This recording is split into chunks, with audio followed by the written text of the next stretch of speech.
Hey guys, it's your girl London. Today we're going to be doing a foundation first impression from the brand new foundation release from Kosas Beauty. So if you want to see what it looks like and what our thoughts are, stick around because we're getting right into it. Guys, Kosas has released a brand new foundation. If you're familiar with Kosas, they are a clean beauty brand. They are very minimalistic, and I did do a video about their 10-minute eyeshadows and 10-minute makeup look. I will list it somewhere around here, or you can look at my playlist. Really nice products that they have there, and they launched with just a few, and now they pretty much have a full range and full line of products. So newest to this line is an actual foundation.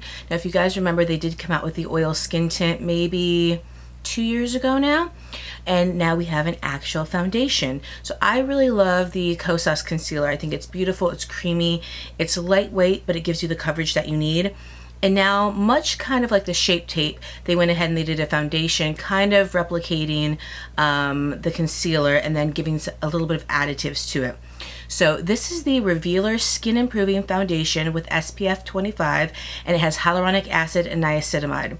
So I think this year what we're really going to be seeing with a lot of our foundation products is the foundation and skincare coming together, which we have seen in the past, but I think it's going to make another spin around the sun, if you will. So this is $42, and this has 37 shades, at least it does on Sephora. I think that is the entire range. This is supposed to be a medium coverage, natural finish, hydrating, reef safe SPF, and clean beauty at Sephora. And I know for a lot of people, clean beauty means absolutely nothing.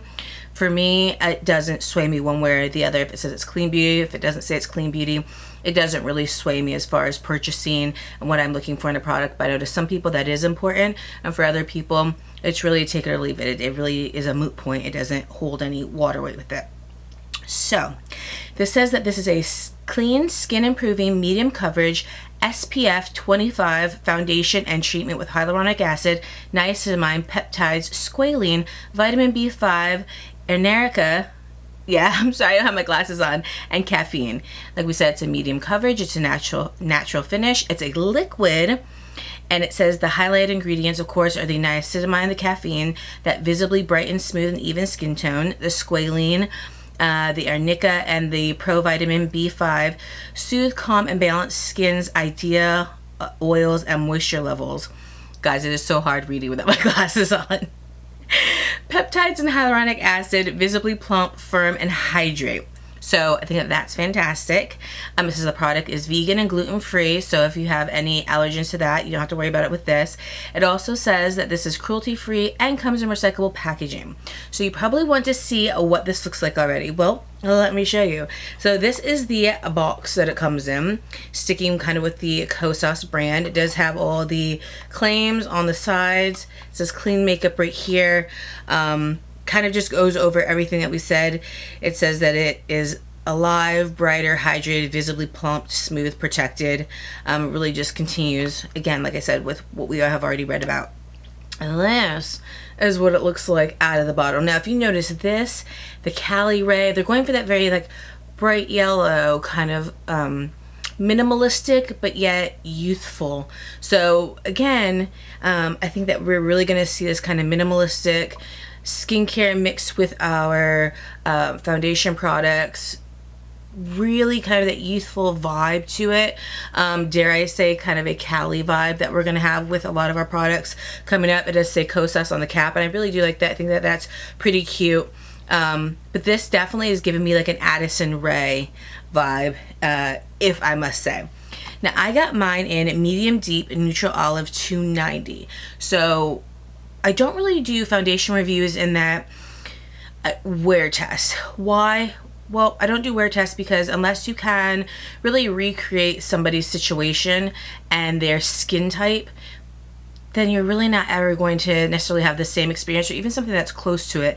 And if you're going to do reviews, it's kind of like if you're not going to do them kind of the same way all the time, so you're going to use the same primer or no primer, the same application, you're going to engage in the same activities, then it's hard to tell what foundations really worked or didn't work, because you may have had a more heavy day, maybe outside and it was during the summer, versus when you tried one and it was the winter time and you were inside.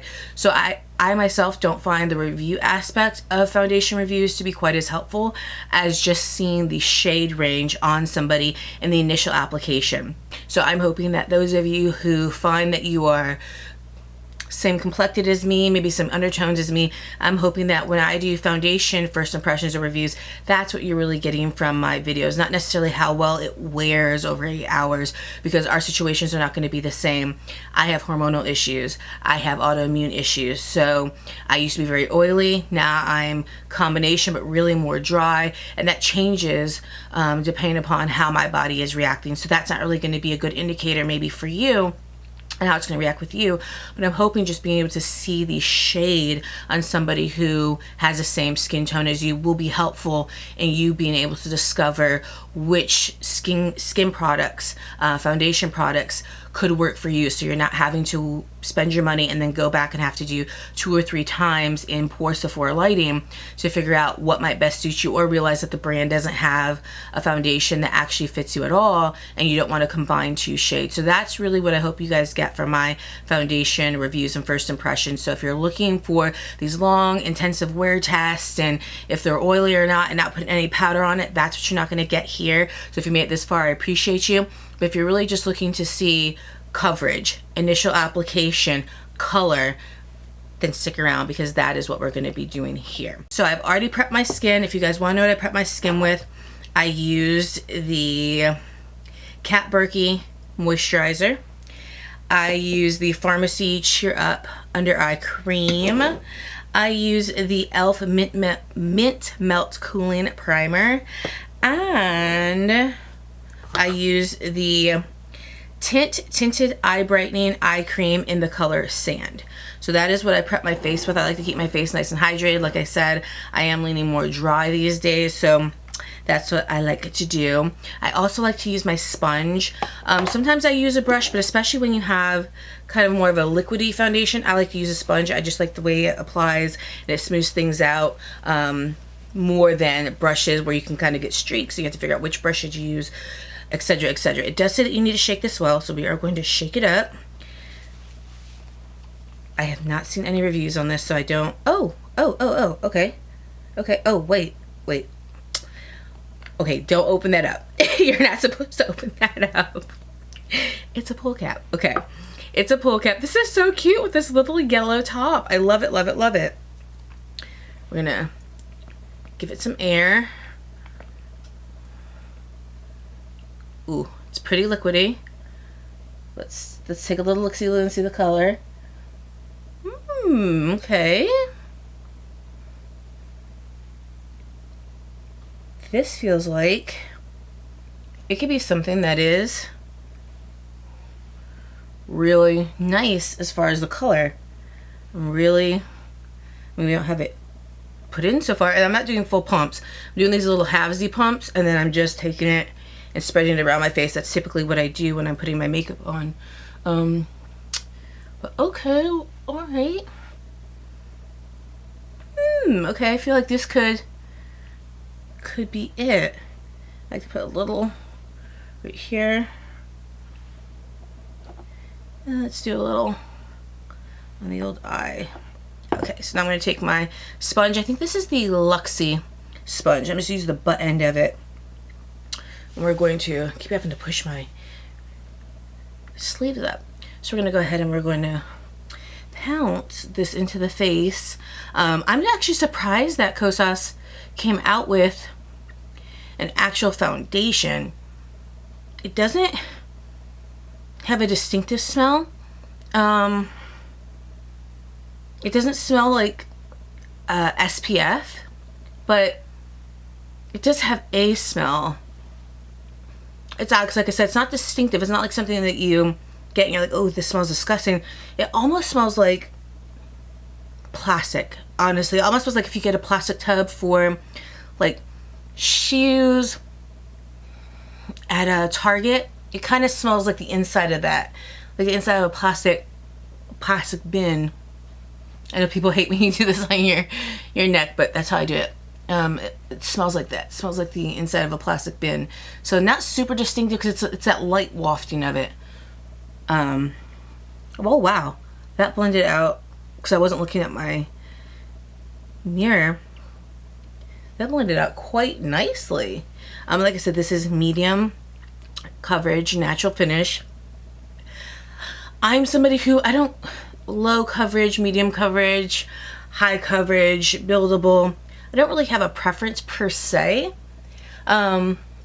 Just kind of like, I like the foundation, but I don't really have a preference. I am fortunate enough to not have a lot of things to cover up. The occasional blemish, yes, but I don't have a lot of skin issues, some hyperpigmentation, but nothing too much where I feel like I constantly need to have a higher coverage. So it does allow me to try out, use, and fall in love with a lot more variety of foundations and skin tints, because I don't have any particular need per se to be doing. Now that my skin's gotten a little more dry, I do try to stay away from the mattes, but at the same time, I do kind of love the matte finish, and so that's why I typically powder things.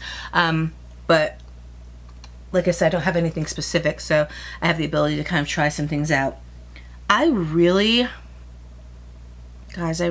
like the dewiness that's giving me. You have to remember that I did have a very hydrated base, so again, yours might not look this dewy, but I had a nice hydrated base because that's all I could do for my foundations. It doesn't feel particularly sticky, but it doesn't feel like a powder dry down. But I don't even know why I'm continuing to do this. It's out of habit. I really like this color. What are you guys thinking about the color? I really have to say, I like the color. This could be like a no makeup look. I really like this color. And like I said, I was using just small little pumps. So in essence, I probably used a pump, like a full pump and a half, because I was just using little tiny ones and then dotting it around. But I really like what we have working here. I really like the look of this. I really like this color. Again, guys, this is the medium deep neutral olive 290. This is supposed to be medium deep with subtle olive undertones. So sometimes when you go olive, it can make you look very green, especially olive complected black people. And that is putting everything that is black, mixed, biracial, whatever it is you choose to identify the term for, it tends to give us that really kind of, ooh, you're looking a little green, you're looking a little sick. So subtle olive undertones, and I really am liking this color. Okay, I get very excited about colors because, like I said, for a long time your girl was having to roll Oompa Loompa, and I would like purposely buy them even after brands started expanding the foundation ranges, because that's what I was used to. I was used to seeing my skin in that very golden tone and realizing, no girl, you have a neutral, always neutral olive if you can get it and if it's fitting, but always neutral. Not a cool, not a warm, not a golden, a neutral. It has been just a game changer. But I really like this freaking shade. Okay, so what I'm going to do is I'm going to finish the rest of my makeup offline. I'm going to come back, show you guys what it looks like, let you guys know how everything laid down, and then just have a little conversation about the initial application and kind of just the time that it takes me to put on my makeup, what I'm thinking about it, kind of full way through, top to bottom, what I think it's kind of looking like, what I'm feeling about for my first impressions, and I think maybe you should give this a shot. So let me go, let me do the rest of my face. I'll be back in a bit to chat with you guys. It is 1:23 p.m. right now, just so we kind of know between now and when I get done putting on my makeup kind of how long it took. But yeah, let me put the rest of it on and then I'll come back and we'll have a little chat skis about it. But guys, I think the color is good. So guys, if you're my complexion, this may be the shade for us. So I'm gonna go, I'll be back with you guys and we will have a chat about what we think about this. So I'll see you in a bit. Okay guys, so I said I would come back and give you a little update about the look. It is 2:41. So it's been about an hour and a couple minutes, an hour and 10 minutes since I did this look, an hour 20 minutes since I did this look, did the foundation. On my lip, I have Pose Queen by Fenty Beauty. It is from the new Icon lipsticks. If you have not already, check that video out by me. Definitely check it out. I did all 10 lipsticks, showed you how to use the case, and it was a slightly funny video. On my eyes, I used the Huda Beauty Desert Dusk palette. I also use the new Cali Ray mascara. And I use the Colourpop Pretty Fresh powders. I used number medium 12 underneath my eyes, and I used the color medium dark 15 on my face. I used the Jaclyn Hill cream bronzer right here in the color Toasty, and it went on nicely. And I also used the Jaclyn Hill cream to powder overruled blush right here in the stick. And then I used the Pat McGrath trio right here, the Divine Blush and Glow Trio in Galactic Sun. I use I use Desert Orchid. Yeah. Well, I think she has it on here backward. Listen, I use this peach shade right here on the apples of my cheek, and I use this highlighter as the highlight. Everything laid down nicely, guys. There was no skipping, no sticking, no nothing. It all went on nicely, and I think that, again, this color, if it wasn't perfect before, it is definitely still perfect now. It has gotten even better. And I think that once you put on bronzer and stuff, it can definitely deepen up or appear to deepen up the foundation because you're adding that warmth. And I think that this stayed looking like it's still my skin. Like it belongs to me. I think I still look radiant. Definitely with the powder, you're going to take down some of that radiance, but I think it looks nice overall. I am very, very, very happy with this thus far. So I definitely would say, if you're in the market for another foundation, if you're my color, the Kosas foundation in number 290 might be it for you, because I think that it is very nice. It's going to give you a bit of a glow, but it also is going to look natural. It's not going to look over glowy. It's not going to look matte. It's going to allow you to put powder on and still maintain glow and not look like you have sucked all the life out of your face. So at this point, I would say this is definitely a thumbs up for the Kosas foundation. So let me know what you guys think down below. Let me know if you guys want me to do any pinned comments for updates later on as I continue to use it. Just let me know your thoughts on everything. If you've already tried it, if you're not looking to try it, what are the foundations you guys might want to have me see review, so you guys can see the color and kind of the initial application, or if I've already used it and have it, kind of tell you about how I believe it wears for me. But so that way you guys can at least see the coloring before you buy it and have to possibly return it and go through all that stuff. So if you guys enjoyed this video, please give me 2 very enthusiastic thumbs up, not 1 but 2. If you haven't already, head over to Instagram, follow me at London Brielle. Head on over to TikTok, follow me at official_London Brielle. See what I'm doing or not doing over there. And guys, I always appreciate you spending your time with me. I love you guys. You guys are the absolute freaking best. So again, thank you so much for giving me some of your time during the day. I know you could be anywhere else, but you're here with me, and I will always appreciate that. So until next time, guys, I love you, I miss you, and I will see you on the flip side. I love you guys. Bye.